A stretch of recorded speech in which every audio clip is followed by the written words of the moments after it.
Hey, welcome to Clarksville Vibe the show where we tell the stories of people in Clarksville who make it the best place to live in America. I'm your host, Kevin Kennedy Jr. Thank you so much for joining us here on our channel, however you're engaging and consuming this content. It's really special to us that you would choose to be a part of our community in this way. As we've gotten more and more of these episodes rolling, it's just really been fantastic to hear your feedback. Of course, it's all been positive of us getting to share this great story of Clarksville, how it's impacting people and how people are excited about its growth, hearing stories of the people who make it great. And I got a great show planned for you today. We're really excited about today's guest. You know, I'm just a kid's dentist here in town, don't do really anything special. We're no media experts or anything like that. We're just here to provide you engaging content that hopefully adds a lot of value to your life. And I think today's show is going to do just that. Our guest today is somebody who's been around Clarksville forever, has been adding value to our community in lots of different ways. He is a key staple in our local youth sports community. He's a key staple in our business community. He's just constantly moving the ball forward, literally and figuratively, pushing people to achieve new things, helping others, serving them along the way, kind of identifying their goals and then helping them achieve them. It's Matt Sundstrom. You may know him from Little League, playing with them. You may know him from 84 Lumber, and we're obviously excited to talk about his new venture with Tennessee Baseball Supply that's opening this month or sometime very soon. I'm not sure when our episode's going to air, but we're going to get to hear all the details on that. Matt, thanks so much for joining us. Thank you for having me. Yeah, man, we're really glad to hear more about what you've got going on right now. And then, of course, we will rewind the clock and tell all those good stories from the glory days, right? I don't know if we want to do that. Oh, there's got to be some good ones back there. So I'm gonna give you the soft toss first, right? Tennessee Baseball Supply. This is exciting development coming for our local baseball community.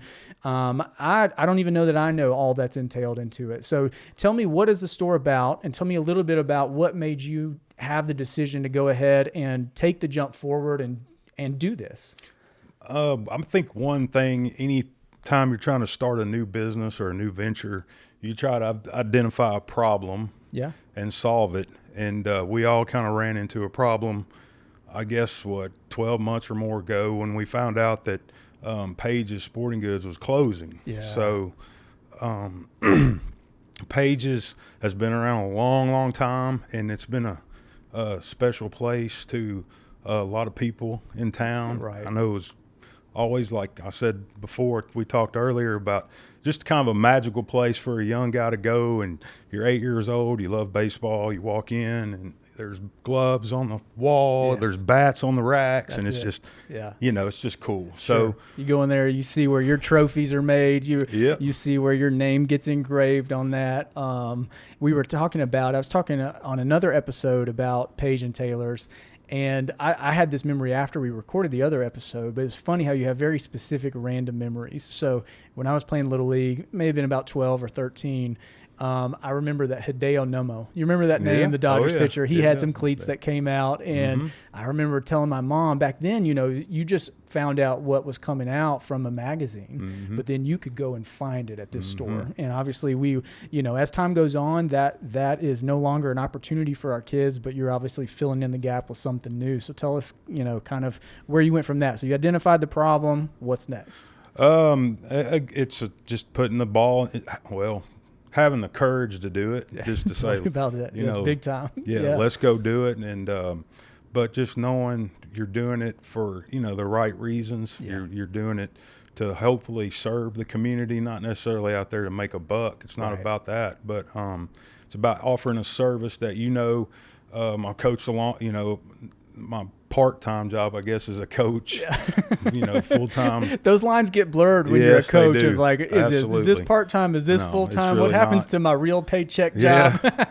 But you as a coach what you need and what was missing. And when he had to, he made a decision that we all could understand, it was just his time to hang it up, and nobody really wanted to do it anymore. Sure. And but that didn't change the fact that the need was still there. Right. So all of us coaches were like, what are we going to do now? Where do we get our uniforms? It's really where, and it's more than just that. Yeah. So then you think about ways of, how can you offer that and maybe a little bit something else. Yes. So what's your value?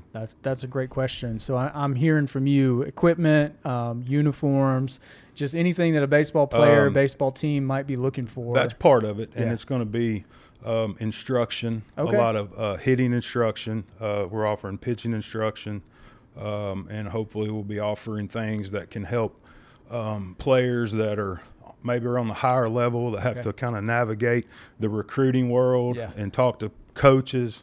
We have a network of coaches that's going to be involved in the store that have been around baseball for many, many years and know many, many people. Wow. And it's about, giving something that I wish we would have had when we were playing. Yeah.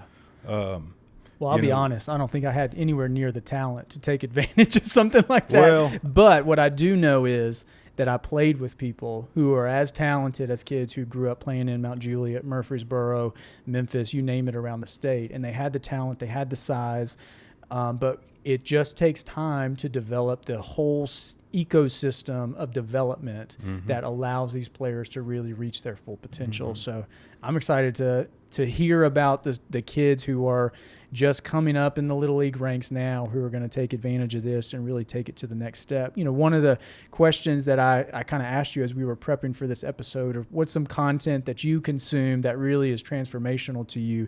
And you gave me this idea of something that you've either read or listened to that introduced this concept of being a transactional coach versus a transformative coach. So tell me a little bit about what that is and why did it stick with you?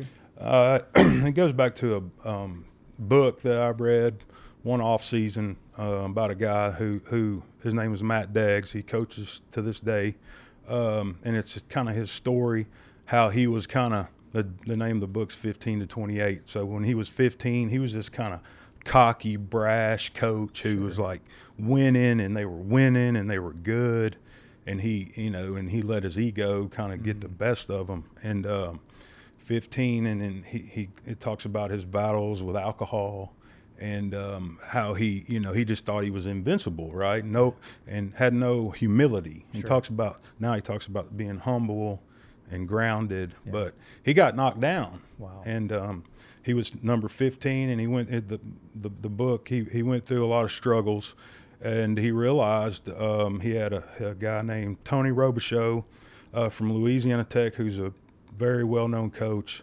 I hope I'm getting his name right. I think that's it. He just passed away. But when he was going through these struggles, he said, man, you got to understand there's two types of coaches. There's transactional coaches, and there's transformational coaches. Transformational. So transaction guys are like the guys who are cocky and brash. What can you do for me? Can you win me games?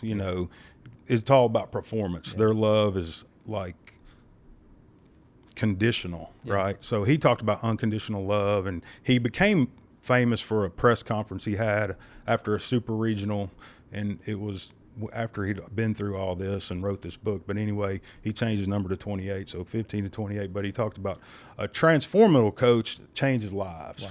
Wow. It's not about wins and losses. Yeah. It's about serving other people. Yeah. I love that concept because, the coaches that you played for that you really value today, they added value to your life beyond a skill that they taught you, or beyond something that added value to your game. You see them either be consistent off the field as they were on the field, or whatever it was, they just added value to you in a lot of ways. Well, you mentioned something earlier that I want to revisit. You said, there's a certain level of player who's got some talent, ability, and you want to help them navigate the recruiting process. So I got two kind of questions for you. What does that recruiting process look like now? What's a timeline for a kid who's growing up? Because, let's say for me, I have no knowledge. I don't have anyone that's, played high school sports or high school baseball recently. What does that timeline look like these days? It's very different for two reasons. COVID, obviously, that's getting a little bit better, but COVID gave players another year. Okay. So you're you got a whole nother year of class of players Yes. still in the system. And if I remember correctly, baseball scholarships are pretty low at universities. 11 and a half. Wow. And they get 11.5. But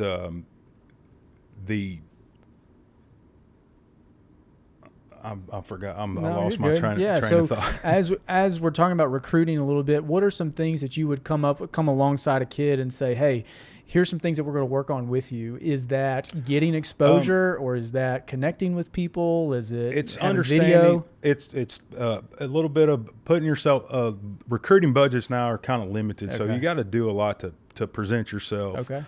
So you got to put together highlight packages and tell the kids, they need to be emailing coaches themselves, and hopefully navigate the timelines that are involved and have them understand when, is a time to sign and when is a time to go take visits, things like that. Sure. That we have guys at our disposal at the store, and the guys that are in there teaching have been through all this. That's cool. But it's a lot different. Like I said, with the second thing is the new portal that you can transfer now, and it's not a big deal. Yeah. Not too long ago when a guy transferred, it was almost like a red flag. Right. Why's this guy wanting to transfer? Yeah. And now they just put their name in the portal, and it's a free for all so it's a revolving door of players going to different programs based on opportunity. Which makes it tough for young guys. So you got to help those young guys adjust their expectations and help them navigate those waters. Because they're big decisions, Huge decisions. You're signing on to a coach, a program, a geographic location, a degree program. There's lots of different deciding factors that I really point a kid in one direction. I honestly like the transfer rule. I don't know how coaching community feels about it, because you put so much investment into a kid, and then there's not a lot of meat left for them when they say that they want to move on and do something. But I like the opportunity for kids to kind of be in the driver's seat somewhat. My second question to you on recruiting, specifically like local community. When I was playing, no one around my age group really had a lot of recruiting interest. Did anyone, when you were playing and growing up here in Clarksville high school baseball, did they see a lot of interest from colleges, or do you feel like that's changed and more kids now are seeing more interest from college programs? More kids are being exposed to college programs due to the whole high school travel tournament showcase models that are out there right now that they try to make it easy. These organizations try to make it easy for these college programs to come to one place and be able to scout all the talent in that particular region, without them having to do a lot of road work and try to maximize their recruiting budgets, things like that. So it's definitely it's changing. We were talking about it the other day. It's like a moving target. It's rapidly changing. So it's getting better once the COVID guys kind of cycle out and it gets back to normal, and you're back on a normal time frame. But you're going to still always be up against those guys who are in the portal transferring from program to program. Right. Really interesting dynamics. One thing you can count on is that change is coming. You just don't know what that change is. And there's something to be said. You said you're for the transfer portal. It's a double-edged sword to me, because to me, I think you teach your kids to fight through adversity. And if you're not playing this year and you don't like where you're at, well, guess what, man? Why don't you just go try to work a little harder instead of trying to find the easiest route? Stay there, tough it out, get in the weight room, get better, and then hit the field next year. It's all about character development. Right. And to me, the portal is kind of a dangerous thing, because kids are not learning how to fight through that adversity. Right. So because eventually they're going to go into a career, a profession, and swapping employment opportunities is not as easy maybe as throwing your name in a portal and moving over to another that's the thing school. At the end of the day, as a coach, that's what I tell my guys, because I'm in the business world from 9 to 5, and it just doesn't work like the way guys. You got to be able. You have to be able to forge on, pick yourself up, and just keep working hard and show up every day. Well, that's awesome that they've got someone that's pushing them to do the challenging things, because it's gonna punch them in the face in life when life rolls around. Guaranteed. Well, let's talk a little bit about kind of Clarksville history, and Clarksville's got some great stars in some other sports, right? We've got Trenton Hassel that played in the NBA. We've got big-time football players like Harry Galbraith. We've got Travis Stevens that played in the NFL. And we're just now getting some guys that have reached that professional level in the MLB. We got Ryan Harper. We've got Alec Mills. What do you think is allowing some of our more current players to reach those levels, and do you expect that to continue? I think it'll continue for sure, just for the simple fact that Clarksville is growing so fast daily that you're just going to have more and more people with talent come into the area. And but hopefully, you can have a place like ours that can identify some talent and kind of work with that talent and maybe offer something that's never been, done before. Hopefully that's one of the things I talk about sometimes. The two guys you just mentioned, proud of them, but they're both pitchers. Yeah. So we kind of want to be about hitting. So we want to get some position players. So I want to get some hitters. That's awesome. Hitters is what we want. Hitters. That's cool. So you have a cage inside the facility. Ryan. Yeah. You got a cage in there, and you're yes, training sir. players? We'll have That's a cage awesome. in there. That's cool. We're doing instruction, one-on-one, kind of in a quiet, private atmosphere. It's not a lot of stuff going around. What we found in some of these bigger facilities, there's a lot of stuff going around them with other people practicing, and it's hard to maintain focus with an 8, 9, 10-year-old kid, where this is going to be like one-on-one after hours. Of course, we'll be open for retail business during the day, but in the mornings and in the evenings, we're going to be in there and offering instruction. Cool. And when you were playing, did you have an indoor access to an indoor cage? No I didn't way. either. No. I graduated high school 2003, so I feel like it's not that long ago. It happens to be about 20 years ago, but still, we just hit outside. I played at Rossview. There was no indoor facility at the time. And so you really didn't even have access to be able to improve your skill. So I'll use that as an excuse why I, never really became the talented hitter that I could have been, right? Yeah. I tell people my two claims to my two accomplishments in baseball. This is kind of embarrassing to say, but it's the honest truth. The only thing that I really did that was noteworthy in baseball is I led the high school team in walks and hit by pitches, Get on base. But it's my frame. That was my role. Like get on base, you hit on the 2 spot or the 7 spot. And so I knew that was my job, and then just run the bases smart. And I had people like Mason Boysaw, Daniel Hightower, those guys. That was their job to move around. Yeah, Daniel Hightower. I tell you, that kid is one of the most talented kids. And even today, coaches that coached him, say his swing was so smooth. Oh, my goodness. When we were 14 or 15 years old, this is a true story. We played for the Clarksville Orioles. This was one of the kind of the first years. What year was that?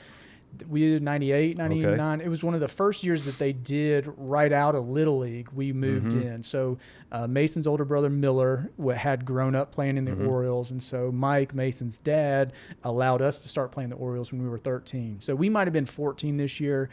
And, moving from a Little League field to a bigger field is a big challenge. And I may be talking off turn here, but when we moved to the big field, Daniel Hightower, no lie, it was either 7 home runs in 7 games or 8 home runs in 8 games right out of the bat. This. I mean, this guy, he didn't really work hard at hitting. He was just so talented. He'd come up and shrug his shoulders a little bit, and his swing was so smooth. It was like Ken Griffey. He's one of those guys. He is actually coaching a 10-year-old Clarksville National All-Star team right now in the state tournament. Okay. And they just played Goodlettsville. Okay. They were 2-0. Wow. They lost to Goodlettsville, so they got to probably play Goodlettsville again. Yeah. So he's coaching right now. So man, well, give me a few names. Who did you play with that's still around town that somebody would see and be like, "Oh, I didn't actually know you were a local Little League legend." Little League legend. Well, I don't know about Little League legends, but as far as guys in high school, like I was telling you, at Clarksville High when I was a freshman, some of the seniors that were around were guys we kind of really looked up to, like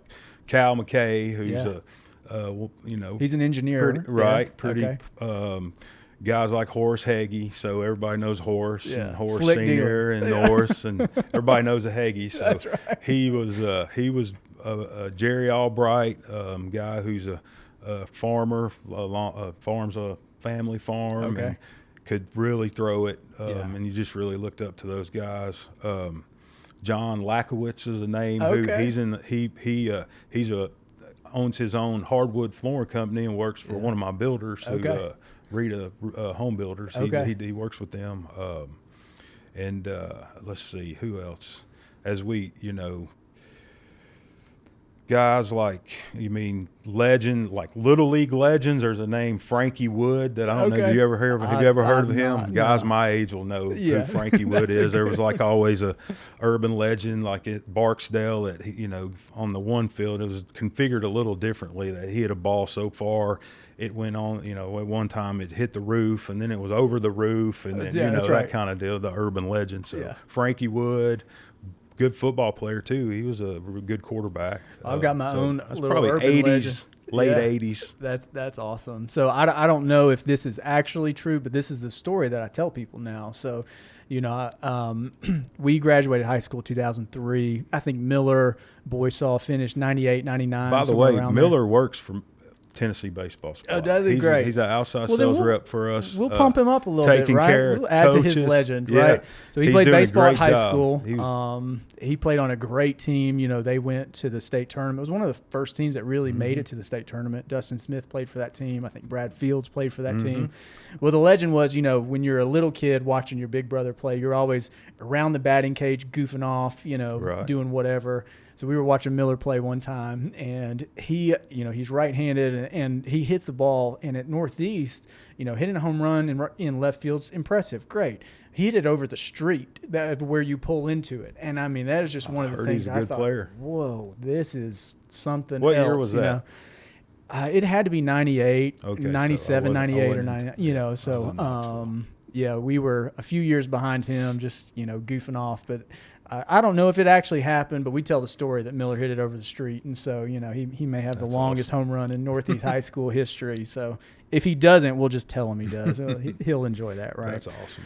Well, let's change gears a little bit and talk about your 9 to 5. Okay. Right. So that is I know something you're passionate about. You've been doing sales. You've been working with 84 Lumber, and as we were preparing for the episode, you really hit me with something I think was super profound. You told me that a quote from Zig Ziglar has really stuck with you. Do you remember it? Can you go off top? All right. If you help enough people get what they want and need, you'll have whatever you want and need. That's awesome. And that was early on in some of that mandatory training they put you through. But it's some stuff of that, is pretty profound, and really that's kind of been where I have learned a lot at working for 84 Lumber and being in the customer service business and working with business leaders in the community, helping the community grow.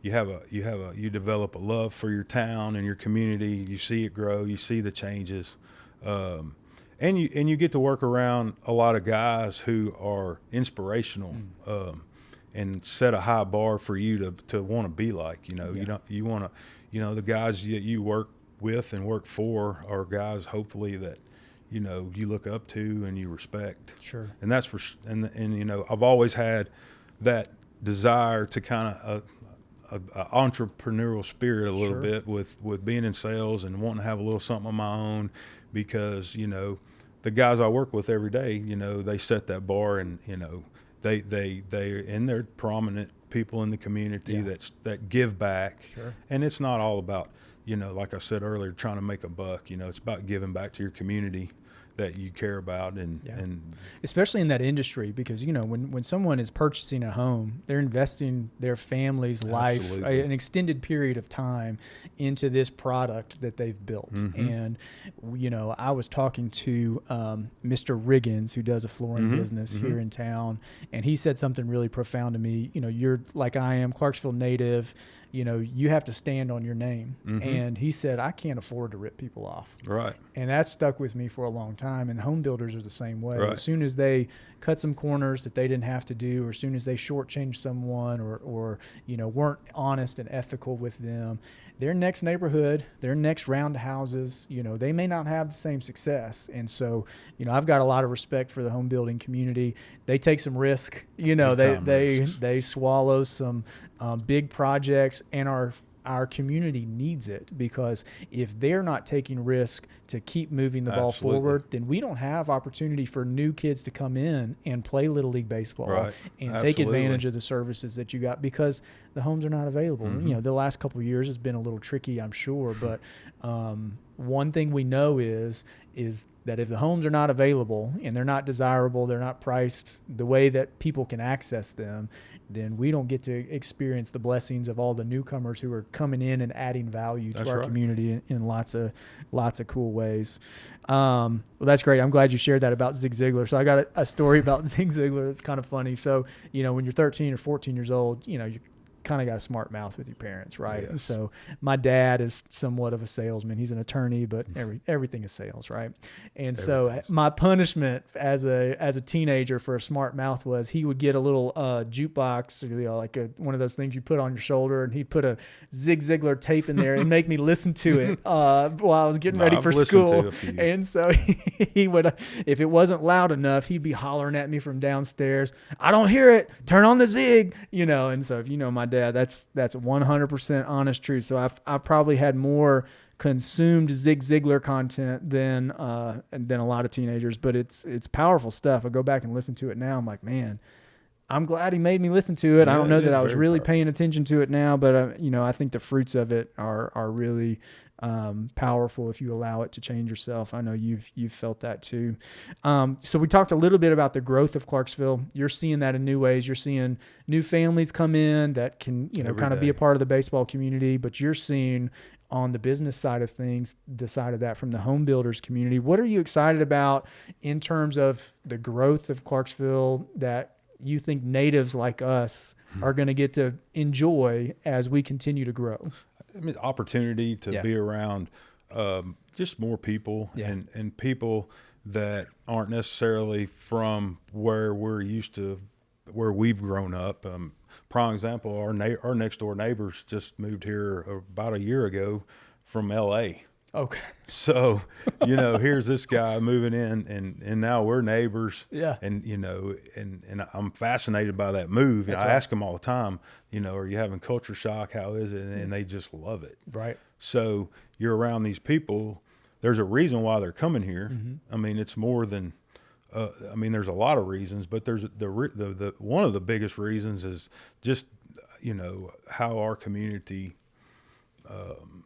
gets along. That's you know, I don't feel all that nonsense that you see on the news and read on your social media feeds. That in Clarksville, it's just kind of insulated from that. So we're good people. We value good people. With more people come more opportunity. That's right. To help and to help them get what they need. You know? And, you know, it's kind of a blessing to have the long-standing relationships that you and I have individually, and to be able to provide service in the industries that we do. You know, I get to see a lot of these families as they transition into Clarksville, because one of the first things you do for your kid is you find a doctor, you find a dentist, and thankfully my reputation allows me to meet a lot of these new people and kind of hear their story, and I get to hear them. And I know that you may not be meeting every family that's moving in, but you're directly involved in that process of them being able to come in and add value to it.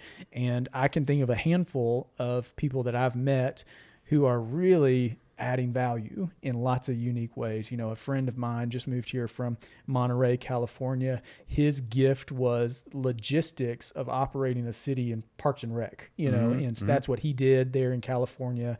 And he does it remotely now. He consults with Parks and Rec departments kind of all over the country. And he found an opportunity for him in a local business here to not necessarily be a coach, but just kind of come in and say, oh, you need somebody to help you organize your training schedule? Yeah, I love doing this stuff.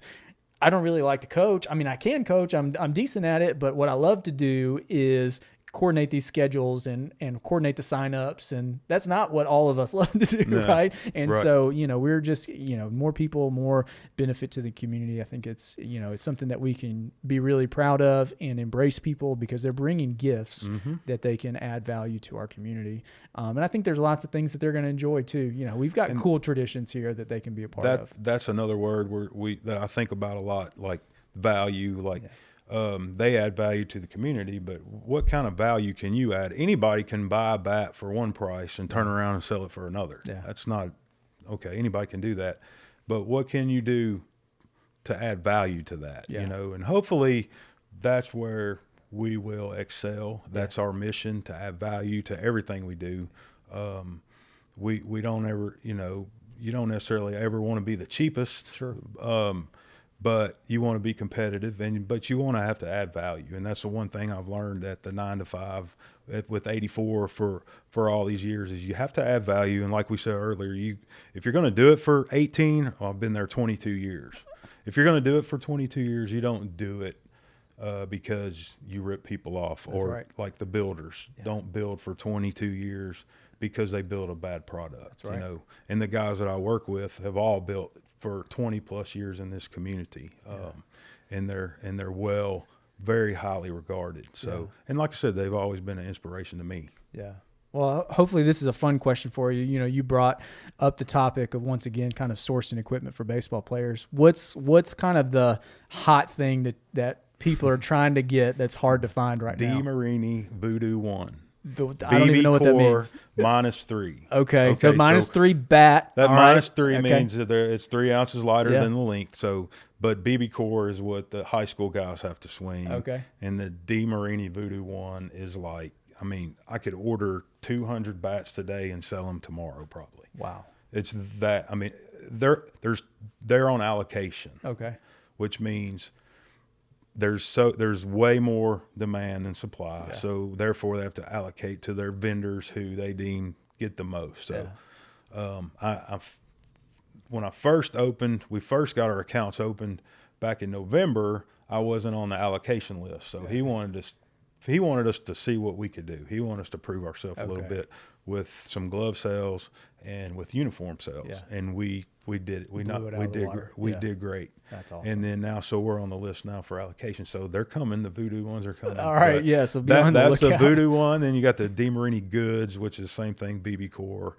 And then as far as for our guys, our young guys, the bat of the summer has been the Cat 9 composite drop 10, which is what I'd say the 8 to 12-year-old guys swing. Okay. On the little travel circuit. That's cool. And then you got a whole nother basket of bats in the USA category, which is Little League. So it's kind of complicated. So hopefully we have the knowledge in there to help parents navigate all that and explain. Do you happen to remember what kind of bat you swung in high school? Easton, green and silver Easton. Yeah. Sometimes I'll pick up a Black Magic, which, by the way, those are coming out right now. Really? It's 2023. You remember the Black Magic? That's probably before your time. Before my time. But I think that's how you sell products now. You just make something vintage and you bring it back. Yeah, absolutely. So it's neat being talking to the vendors about that kind of stuff, and that's pretty cool. Yeah, that I get to buy that stuff. Yeah, that's awesome, and hopefully sell it. Well, let's do a little lightning round. I didn't prep you for these questions, but I think you'll do great with it. Favorite Olympic sport? Baseball. Got it. Love it. All right. Go to sitcom or TV show as a kid. You know, come home from school in the summer, or your Cosby Show. The Cosby Show, yeah, that's a good one. That's great stuff. You mentioned to me you spent some time around the Tennessee baseball program during the Delmonico area. Yes.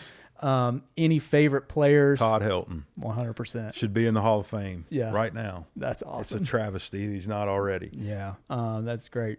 Well, cool. Well, thank you so much. That's it. Yeah. Too easy. You knocked it out 3 for 3. So thanks for joining us, man. This was a great episode. I think people are going to be really excited to hear what your store can do, knowing that it's run by a good family and there's great people involved in it, people who really want to see kids achieve new things, be successful, achieve their goals, you know, people who are looking out for the youth and not just themselves. You know, I think it's going to, like we said, it's going to add tremendous value to our community. That's our goal. Yeah, absolutely.